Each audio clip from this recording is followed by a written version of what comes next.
Bismillahir Rahmanir Rahim. Ahmaduhu wa nasalli ala rasulihil kareem. So inshallah now we're moving on to the word Khaas. Let's quickly recap before we get onto this word Khaas. So we have istidlal, and we said we have two types of istidlal. We had istidlal lafzi and we have istidlal ma'nawi or istidlal ghayr lafzi. Correct? And istidlal lafzi, what do we have? We have word analysis or kalam analysis, text analysis, individual words or words collectively. When you have individual words, we look at the meaning of the word and the usage of the word. What does it mean? Is the meaning clear or unclear? And is it used literally or metaphorically? And then in clarity, we have wadih and we have ghayr wadih. What does wadih mean? Clear. Correct? When it's clear, one meaning is khas. What does khas mean? So khas and am, I'll just do them both for now, together. What does khas and am mean? Khas and am, these are both words which have known meanings. We know what they mean. The difference is that the word khas refers to one item, one thing, one concept, one idea, one person, or it can refer to one group. For example, year 3. So we can say, for example, a student is something, or we can say a human being is, or men are, or women are. So even though when we talk about a unit, one particular person, or when we talk about a group, not as individuals, but collectively, you understand that? It's all known as khas. Yes, meaning it has word and it refers to one thing, one person, one idea, one person, one thing, or a group as a whole, not as individuals. If you talk about a collective thing, something collective with many members, it's called am. Am means general. Do you understand? So now we have two types of words. We have khas and we have am. Both. So when a word is known, it will either be referring to one thing. Yes, one thing. One. You have a note. We know what it means, and it has one member. Or it can be am. It refers to many things. Is that clear to everybody? Yes. Is that those two words clear? We'll do am a bit later on, but first we're going to go into khas. So a word which is wadih can be two categories, the khas and the am. So khas is a word which refers to one of the following. Either a single item like Nuh, Muhammad, Ramadan, sallallahu alayhi wasallam, Ramadan, any of these. So it's referring to a single item. We know what it means. It's wadih, the meaning is clear,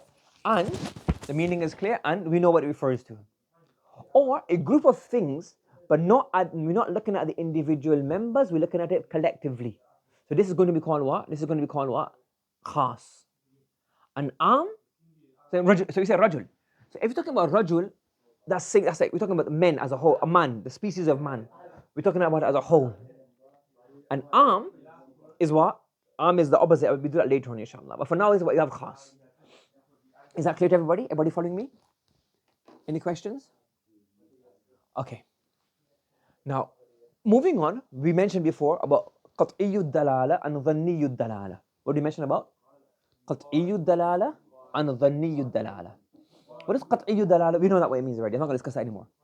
Now, what we're saying here, a word khas is qat'iyyu, a khas is qat'iyyu dalala. Because why? If a word has a known meaning,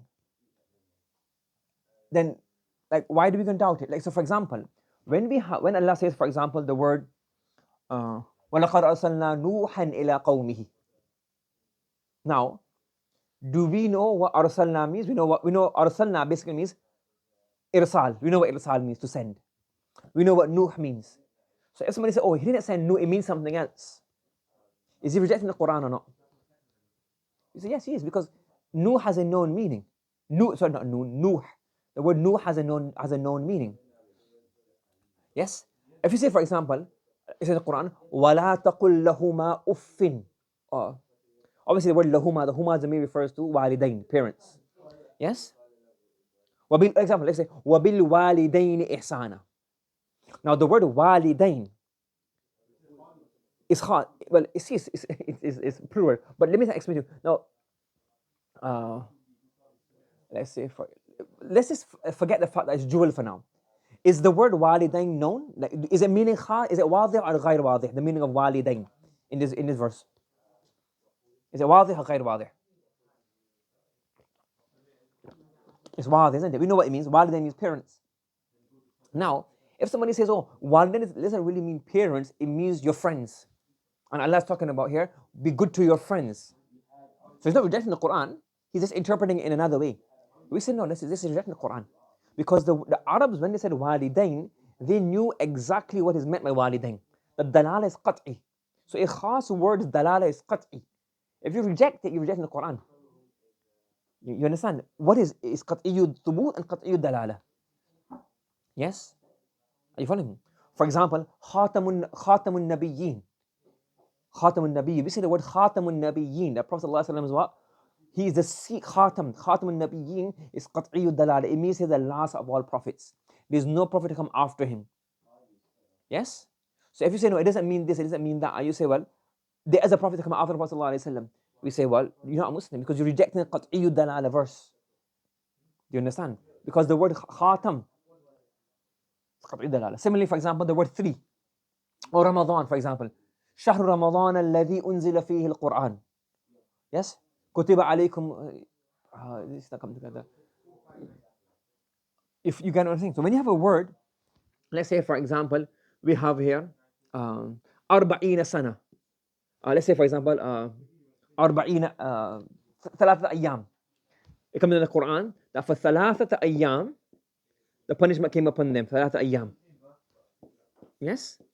Now we know what thalatha means.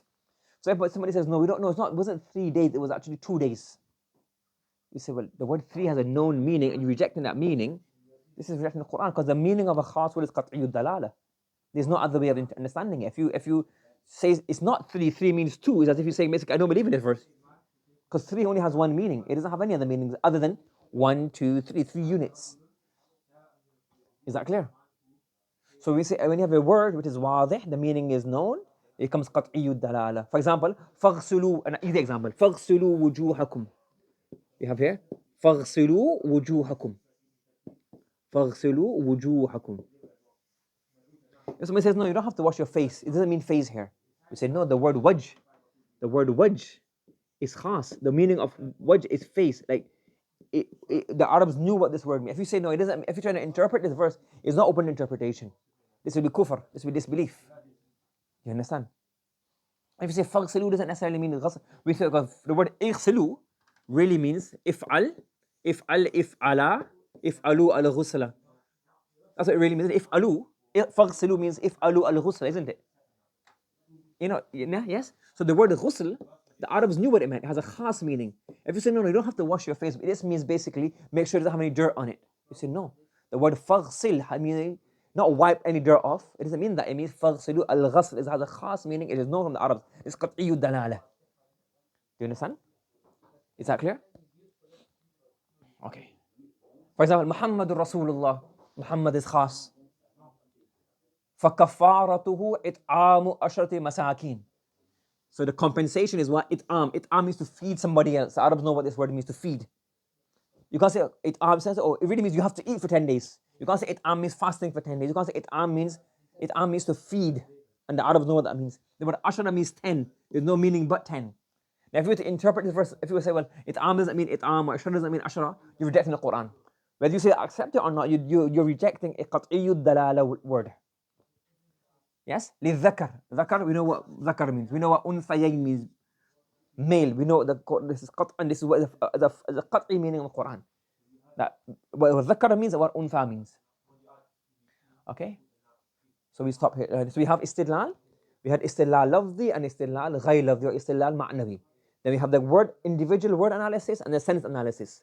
And in word analysis, we look at the clarity, we look at the usage. And in clarity, you have wadih, you have ghayr wadih. Then we have we have khas, and then we have am. Good?